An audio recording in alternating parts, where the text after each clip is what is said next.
और इसी बीच बड़ी खबर आ रही है, राष्ट्रीय फिल्म पुरस्कार की घोषणा हुई है जिसमें जानकारी मिल रही, छिछोरे उसे बेस्ट हिंदी फिल्म का अवार्ड मिला है। बी प्राक बेस्ट सिंगर की कैटेगरी में चुने गए। वहीं उन्होंने जो गाना गाया था तेरी मिट्टी, उसके लिए उनको अवार्ड दिया गया है। बेस्ट अभिनेत्री का अवार्ड कंगना रनौत को गया है। तो राष्ट्रीय फिल्म अवार्ड की घोषणा हुई है। मणिकर्णिका के लिए कंगना रनौत को यह अवार्ड मिला है। पंगा में भी जो उनका परफॉर्मेंस था उसको देखते हुए भी बेस्ट एक्ट्रेस का अवार्ड कंगना रनौत को मिला है। बेस्ट अभिनेता का अवार्ड मनोज को मिला है और भोसले को दरअसल सिंगिंग को लेकर अवार्ड मिला है। तो राष्ट्रीय फिल्म पुरस्कार को लेकर बड़ी खबर इस वक्त आ रही है। छिछोरे फिल्म को बेस्ट हिंदी फिल्म की कैटेगरी में चुना गया है। बी प्राक बेस्ट सिंगर के तौर पर चुने गए हैं और कंगना रनौत को बेस्ट अभिनेत्री के तौर पर चुना गया है। तो बड़ी खबर इस वक्त की, राष्ट्रीय फिल्म पुरस्कार का ऐलान हुआ है, इसकी घोषणा हुई है और छिछोरे इसमें बेस्ट हिंदी फिल्म के तौर पर चुनी गई।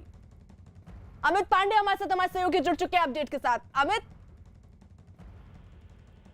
देखिए 67वें राष्ट्रीय फिल्म पुरस्कार की जो घोषणा हुई है उसमें खास बात यह है कि सर्वश्रेष्ठ अभिनेत्री की जो सूची है जो उसमें कंगना रनौत को दिया गया है और 2 फिल्मों के लिए दिया गया है, Manikarnika the queen of Jhansi और पंगा हिंदी फिल्म। इन दोनों के लिए रजत कमल पुरस्कार उनको दिया जाएगा। इसके साथ ही जो सर्वश्रेष्ठ अभिनेता है उसके लिए अवार्ड दिया गया है मनोज वाजपेयी को।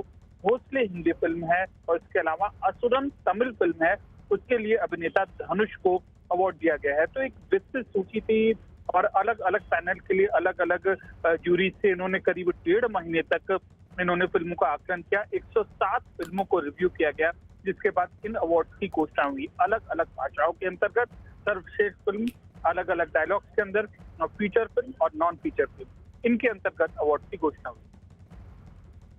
जी, तो फिलहाल जो अभी जानकारी मिल रही है वो यही कि बेस्ट अभिनेता के तौर पर मनोज वाजपेयी और साथ ही साथ कंगना रनौत को बेस्ट एक्ट्रेस का अवार्ड मिला है। और बड़ी खबर अब आ रही है महाराष्ट्र के लेटर बम से जुड़ी हुई। सुप्रीम कोर्ट में दायर की गई अपनी याचिका में दावा किया कि सांसद मोहन डेलकर की आत्महत्या में बीजेपी नेताओं को फंसाने के लिए परमबीर पर दबाव डाला जा रहा था। याचिका में परमबीर सिंह ने यह दावा किया कि यह दबाव गृह मंत्री अनिल देशमुख की तरफ से डाला जा रहा था। परमबीर सिंह के मुताबिक उन्हें कहा गया कि पूरे मामले में बीजेपी के कुछ बड़े नेताओं को फंसाया जाए। परमबीर सिंह ने यह भी दावा किया कि डेलकर आत्महत्या मामले को राजनीतिक बनाने का दबाव भी डाला जा रहा था, लेकिन उन्होंने इससे इनकार कर दिया था। वहीं मुंबई के पूर्व पुलिस कमिश्नर परमबीर सिंह ने अनिल देशमुख पर लगाए आरोपों को लेकर सुप्रीम कोर्ट में एक याचिका दाखिल की जिसमें उन्होंने सीबीआई से अनिल देशमुख पर लगाए गए आरोपों की जांच कराने की मांग की। परमबीर सिंह ने अनिल देशमुख पर भ्रष्टाचार में शामिल होने का आरोप लगाया। साथ ही याचिका में अपील की गई कि इससे पहले कि सबूत नष्ट कर दिए जाएं, मामले की सीबीआई से निष्पक्ष जांच करवानी चाहिए। इसके अलावा परमबीर सिंह ने अपने तबादले को भी सुप्रीम कोर्ट में चुनौती दी है।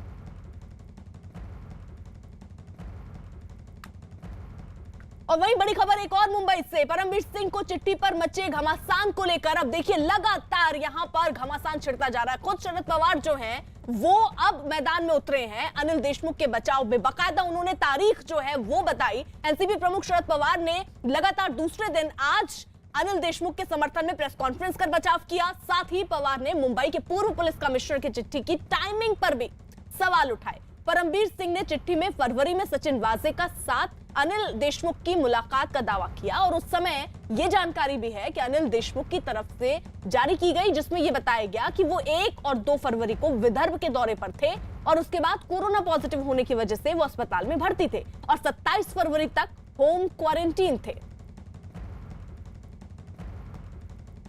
अनिल देशमुख इस्तीफा नहीं देंगे, ये तय है। सवाल है कि जो एलिगेशन किया है ये एलिगेशन में सच्चाई नहीं। एलिगेशन का जो समय है वो समय में वो नहीं थे मुंबई में, वो नागपुर में हॉस्पिटल थे। ये बात साफ होने के बाद फिर इसमें और कोई एक्शन करना ठीक नहीं। इन्वेस्टिगेशन नहीं होने की जरूरत है सर, कोई इन्वेस्टिगेशन कराने की जरूरत नहीं है आपको लगता है? सर एक जैसे आप कह रहे हैं कि Deshmukh From 5th February to 15th February, Mr. Deshmukh was admitted in the hospital because of the corona. कुछ खास सहयोगी इस वक्त साथ हैं। नीरज हमारे साथ दिल्ली से हमारे सहयोगी मौजूद हैं और साथ ही साथ अभिषेक हमारे साथ मुंबई से मौजूद हैं। जल्दी से पहले अभिषेक का रुख कर लेते हैं। और अभिषेक देखिए 4:30 बजे एक महत्वपूर्ण बैठक होनी थी, क्या वो बैठक शुरू हुई है? उसका अपडेट जरा दीजिएगा। किस तरीके का फैसला, क्योंकि लास्ट फैसला, आखिरी फैसला तो उद्धव ठाकरे को करना है, किस तरीके का फैसला हो सकता है वो? देखिए, आज महत्वपूर्ण बैठक शुरू है, खासकर 4:30 बजे से बैठक शुरू है। कानून एवं विधि विभाग की बैठक सीएम ले रहे हैं और ऐसे में आगे की रणनीति क्या होगी सरकार की, उस पर बातचीत करने के लिए पूरी बैठक है। लेकिन उसके ठीक पहले अशोक चौहान और बाला साहब थोराट की मुलाकात सीएम से हुई है वर्षा बंगले पर। कांग्रेस के दिग्गज नेता और खासकर कोऑर्डिनेशन कमेटी के दोनों सदस्य हैं, तो ऐसे में कांग्रेस के दोनों नेताओं की मुलाकात और दोपहर में कांग्रेस के नेताओं द्वारा ये कहा जाना कि बहुत जल्दबाजी होगा इस्तीफा लेना, यानी कहीं न कहीं इस बैठक के पहले कांग्रेस के नेताओं ने भी अपनी बात सीएम को कही है कि सीएम को आखिरी फैसला लेने के पहले कम से कम इन सारी चीज़ों का ध्यान रखना पड़ेगा। खासकर अब जब बैठक शुरू हुई है तो ऐसे में इन्वेस्टिगेशन किस तरीके से होगा, कौन इन्वेस्टिगेशन करेगा और इन्वेस्टिगेशन के समय क्या अनिल देशमुख गृहमंत्री पद पर रहेंगे या नहीं रहेंगे, इन सारी कयासों को कुछ देर में पता चल जाएगा। हालांकि जिस तरीके से सरकार के तीनों पक्ष के सत्ताधारी नेता ये साफ कर चुके हैं कि फिलहाल विपक्ष को कोई मौका नहीं देना चाहते अनिल देशमुख के इस्तीफे को लेकर, तो तुरंत कोई इस्तीफा नहीं होने जा रहा है। हालांकि आने वाले रिसफल में हो सकता है कि उनके विभागों में।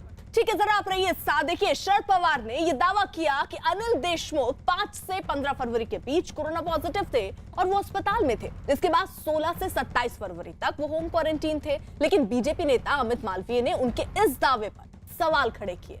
उन्होंने ट्विटर पर 15 फरवरी तक वीडियो एक जारी किया जिसमें अनिल देशमुख प्रेस कॉन्फ्रेंस करते दिखाई दिए। अमित मालवीय ने दावा किया कि ये वीडियो 15 फरवरी का है। बीजेपी के इस दावे के बाद शरद पवार ने भी पलटवार करने में देर नहीं की और कहा कि मेरे पास अस्पताल से जारी देशमुख का सर्टिफिकेट है। साथ ही पवार ने यह भी दावा किया कि बीजेपी अनिल देशमुख की जिस प्रेस कॉन्फ्रेंस का जिक्र कर रही है, जिसका वीडियो दिखा रही है, वो दरअसल वीडियो कॉन्फ्रेंसिंग के जरिए हुई थी।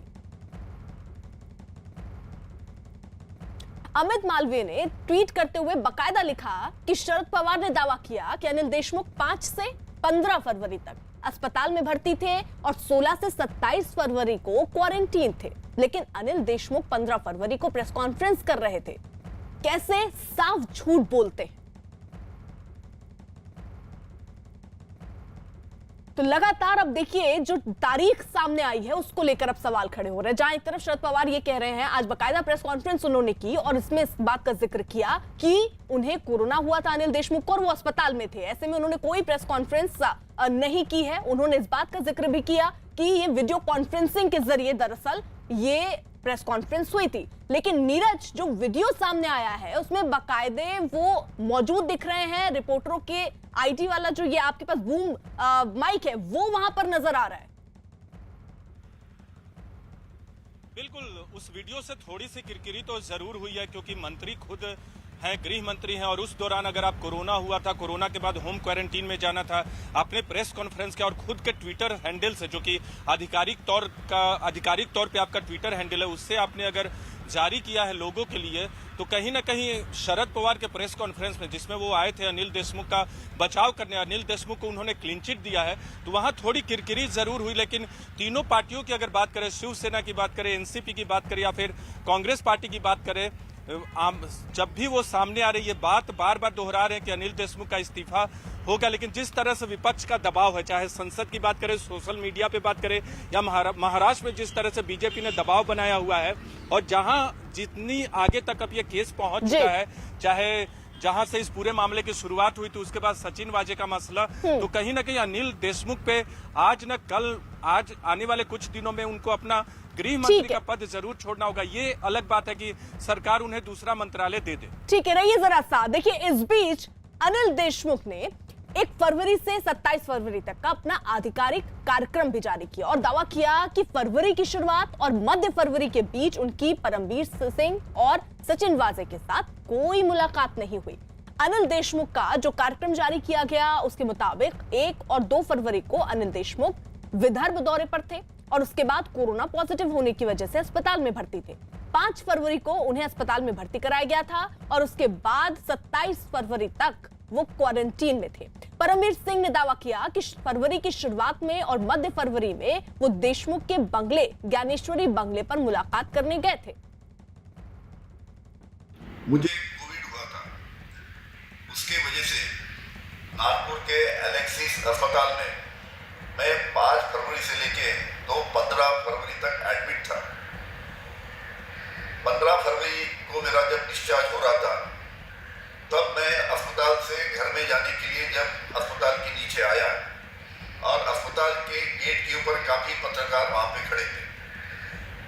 उनको मुझे कुछ सवाल पूछना था।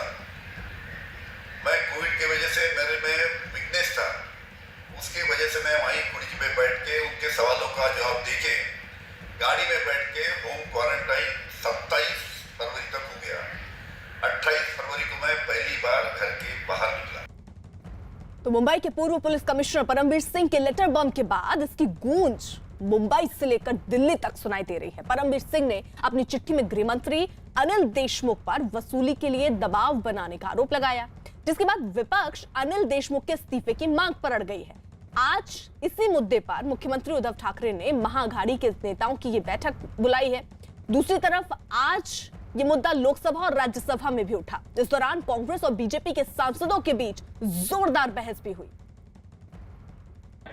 जिस एएसआई की बात आ रही है, जिसको 100 करोड़ रुपए का लक्ष्य दिया गया था, उस एएसआई के समर्थन में शायद देश की पहली घटना होगी कि मुख्यमंत्री उसके समर्थन में प्रेस कॉन्फ्रेंस करते हैं और ये बताते हैं कि वो देश का सर्वश्रेष्ठ पुलिस अधिकारी है। बाद में 100 करोड़ रुपए का आरोप लगाने वाला व्यक्ति भी कोई और नहीं है, उनका ही पुलिस कमिश्नर है। और ये वो पुलिस कमिश्नर है जिसकी तारीफ में बाकायदा सरकारी पत्र में लेख लिखे जाते हैं। क्या वजह है सभापति महोदय कि एक पुलिस कमिश्नर जिसकी तारीफ में अखबार में लेख लिखे जाते हैं, एक एएसआई जैसा व्यक्ति वो क्राइम ब्रांच का 16 साल तक निलंबन के बाद बहाल होता है। वो परिस्थितियां क्या है जिसमें 16 साल के बाद उसको बहाल करना पड़ता है। अगर पुलिस कमिश्नर गृह मंत्री कैसे वसूली करता है यह अगर बताता है तो उसके साइन से ही आया है ना पत्र। लेकिन संजय राउत कह रहे हैं कि अगर मंत्री आरोपों पर इस्तीफा देने लगे तो सरकार कैसे चलेगी? हाँ, क्योंकि बहुत गफले है तो कहाँ रहेगी सरकार, ये मुद्दा है, लेकिन उसमें हम कुछ नहीं कर सकते। लेकिन संजय राउत यह भी कह रहे हैं कि अगर राष्ट्रपति शासन लगाने की कोशिश हुई इस केंद्र सरकार द्वारा तो हाथ जल जाएंगे। वो कहाँ है बाबा? एक मिनट, मेरा कहना साफ है कि दुनिया ने जो नहीं देखा वो महाराष्ट्र में हो रहा है। इस बीच ठाकरे सरकार में मंत्री और एनसीपी नेता नवाब मलिक ने अनिल देशमुख का बचाव किया। नवाब मलिक ने चिट्ठी के पीछे बड़ी साजिश की आशंका भी जताई। ये जो लेटर बॉम्ब फेंका है परमवीर सिंह ने, काफी बड़े एलिगेशन लगाए गए हैं महाराष्ट्र सरकार के ऊपर, आपकी पार्टी के मंत्री के ऊपर और होम मिनिस्टर के ऊपर। निश्चित रूप से जिस तरह से पत्र द्वारा कुछ आरोप लगाए गए हैं गंभीर हैं। पार्टी के राष्ट्रीय अध्यक्ष पवार साहब ने भी कल कहा कि इसकी जांच कुछ उच्च स्तरीय जो निष्पक्ष अधिकारी हैं उनके जरिए होनी चाहिए, लेकिन पत्र बहुत सारे संदेह पैदा करता है। सबसे पहले कि ट्रांसफर होने के बाद पत्र लिखा गया, पत्र में जो एविडेंस क्रिएट किए गए, कोई जो एसीपी है वो स्वयं कुछ नहीं कह रहा है, ये सवाल पूछ पूछ के एविडेंस बना रहे हैं, वो भी 16 तारीख को जब उन्हें पता था कि कल मेरा ट्रांसफर होने वाला है। तो ये सारे संदेह पैदा करने वाला जिस तारीख का वो जिक्र कर रहे हैं कि वजह जिस तरह से उस व्हाट्सएप में कहा जा रहा है कि मिड फरवरी में अनिल देशमुख जी को मिला। अनिल देशमुख जी 15 तारीख तक तो कोविड पॉजिटिव थे, अस्पताल में थे। नागपुर से प्राइवेट विमान से वो अपने घर आए और 27 तारीख तक वो होम क्वारंटाइन थे, किसी से भी वो मिल नहीं रहे थे। और 27 को जब नेगेटिव उनका आया उसके बाद लोगों से मिलने का उन्होंने कार्यक्रम अपना बनाया। तो ये सारी परिस्थितियों में इस पत्र पे संदेह और सवाल खड़े हो रहे हैं। पार्टी ने निर्णय लिया है कि जांच होने के बाद जो भी सच्चाई होगी वो सामने आएगी, तब जाके कोई निर्णय लेंगे और इस्तीफे का कोई सवाल नहीं होता। लेकिन ये परमवीर सिंह ने ट्रांसफर होने के बाद ही ये चिट्ठी क्यों लिखी, ये एलिगेशन क्यों लगाए? इसमें कहीं ना कहीं आफ्टर थॉट है। हमारी जानकारी है वो दिल्ली गए थे, कुछ लोगों से मिले, किससे मिले, कब मिले, इसका पूरा हमारे पास लेखा जोखा है। समय आने पे लोगों के सामने रखेंगे। ये खत सरकार को बदनाम करने के लिए लिखा गया है, लेकिन जांच में जो भी होगी सच्चाई सामने आएगी। इसी बीच एक और बड़ी खबर महाराष्ट्र से जुड़ी हुई आ रही है। महाराष्ट्र के अमरावती से निर्दलीय सांसद नवनीत राणा ने शिवसेना के सांसद अरविंद सावंत पर धमकाने का आरोप लगाया। उन्होंने आरोप लगाया कि जब वो संसद से बाहर निकल रही थी तभी उनके सामने अरविंद सावंत आए और उन्होंने ये कहा कि अगला नंबर तुम्हारा है और तुम जेल जाओगे। महाराष्ट्र मुद्दे पर आरोप प्रत्यारोप का दौर है, लगातार जारी है। हमारे साथ नवनीत राणा जी हैं। मैम, हुआ क्या था संसद में जब आप निकल रहे थे? और हमारी स्पीच खत्म होती है तो वैसे ही शिवसेना के सभी लोग बाहर वॉकआउट करते हैं, तो उसी दौरान अरविंद सावंत 2 सेकंड के लिए वो मेरे पास रुकते हैं और मुझे वो थ्रेटनिंग करके बोल के जाते हैं कि इसके बाद तुम्हारी बारी है और इसके बाद तुम जेल के पीछे जाओगे। मुझे बताइए, संविधान ने जो हमें अधिकार दिया है इस लोकतंत्र में आके अपनी आवाज़, लोगों की आवाज़ बनाकर यहाँ पे रखने का, मुझे लगता है वो अधिकार ये गुंडेशाही से, महाराष्ट्र में गुंडाशाही करते हैं शिवसेना, पर सदन के अंदर सबसे पवित्र स्थान पे एक महिला को डोमिनेट करना, महिला को थ्रेट करना, महिला को जेल के बारे में बोलना, ये कौन से नियम में और कौन सी पार्टी का कायदा बोलता है? इस तरीके के बर्ताव का आरोप को लेकर अब आप अगला कदम क्या उठाएंगी मैम? 100% जो चीज़ें सदन के अंदर हुई हैं, मुझे पहले भी बहुत सारे शिवसेना के थ्रेटनिंग लेटर हैं और इसकी कंप्लेंट जो पार्लियामेंट के अंदर जो पुलिस स्टेशन आता है उसमें भी कंप्लेंट की है मैंने, और उसमें स्पष्ट लिखा है कि जो चेहरे को लेकर तुम घूम रही हो उस चेहरे पे तेजाब डाल के तुम्हें कहीं भी घूमने के लायक नहीं छोड़ेंगे अगर तुमने उद्धव ठाकरे के बारे में बोलना बंद नहीं किया। और आज तो मुझे हाउस के अंदर थ्रेटनिंग करते हैं और पीछे मेंबर बैठे हुए वो सुन रहे हैं कि किसी ने मुझे थ्रेटनिंग करके हाउस के अंदर जा रहे हैं। तो मैं अध्यक्ष महोदय को भी इसकी कंप्लेन करूंगी। लेकिन जब नवनीत राणा के आरोपों पर अरविंद सावंत से बात की गई तो उन्होंने सारे आरोपों को सिरे से खारिज कर दिया। आरोप लगाया कि आपने उन्हें धमकाया। उसकी क्या? हमने किसको धमकाया? उधर गृह मंत्री अमित शाह ने न्यूज 18 से बातचीत में दावा किया कि असम और बंगाल में बीजेपी जीतेगी। उन्होंने दावा किया कि असम में बदरुद्दीन अजमल कांग्रेस को हराएंगे।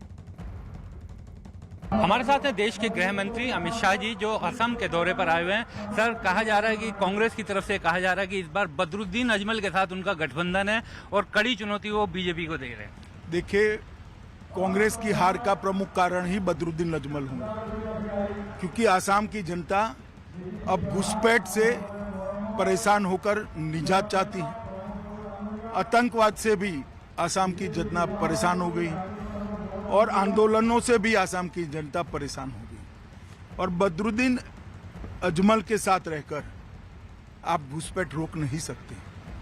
हमने यहाँ पर 5 साल के अंदर 2000 से ज़्यादा सशस्त्र उग्रवादियों को शरण में लाने का काम किया है। उन्होंने हथियार छोड़कर मुख्य धारा में आए हैं। एक जमाने में आसाम में आंदोलन, कर्फ्यू, आतंकवाद, हत्याएं आए दिन होती थी।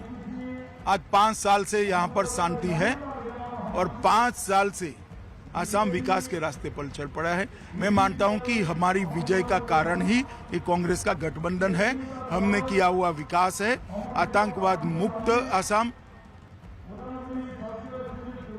घुसपैठिया मुक्त आसाम, और अब हम आसाम को बाढ़ मुक्त बनाने भी जा रहे हैं। सर, कुछ लोग ये भी कह रहे हैं कि बदरुद्दीन अजमल, जिनका एक खास क्षेत्र विशेष था जहां पर वो चुनाव लड़ते थे, लेकिन कांग्रेस अब उन्हें असम की राजनीति के केंद्र में लाने की कोशिश कर रही है।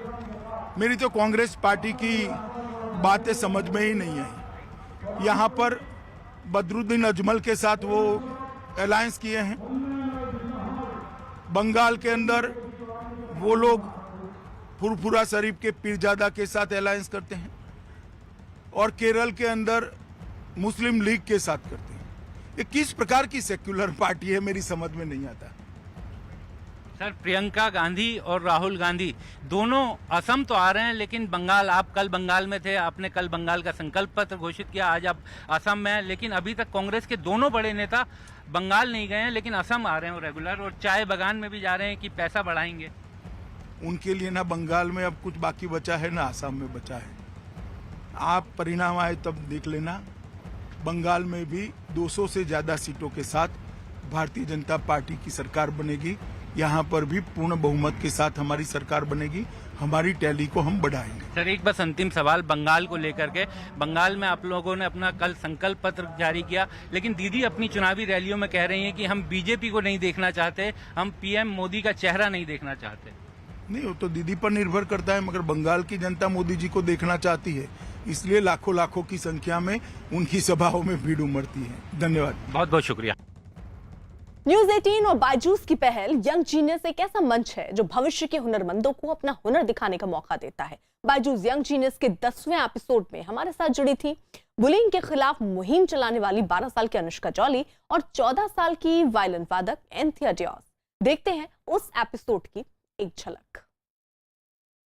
मैं हूं आनंद नरसिम्हन, इस जादुई दुनिया में आपका होस्ट और साथी, जो आपको मिलवाने वाला है ऐसी ही यंग जीनियस से जिसके वायलिन छूते ही माहौल मैजिकल हो जाता है।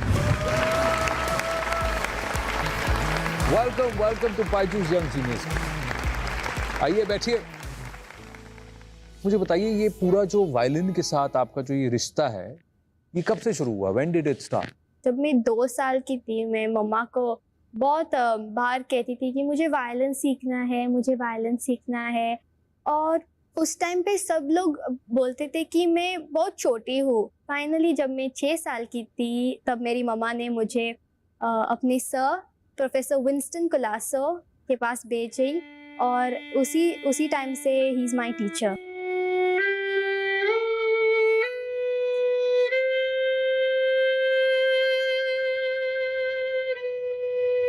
Althea, you're remarkable. Your violin playing transported me to different countries and different times, and I hope you continue. There are few enough Western classical musicians that we have in India. अब वक्त हो गया है हमारी दूसरी genius को बुलाने का।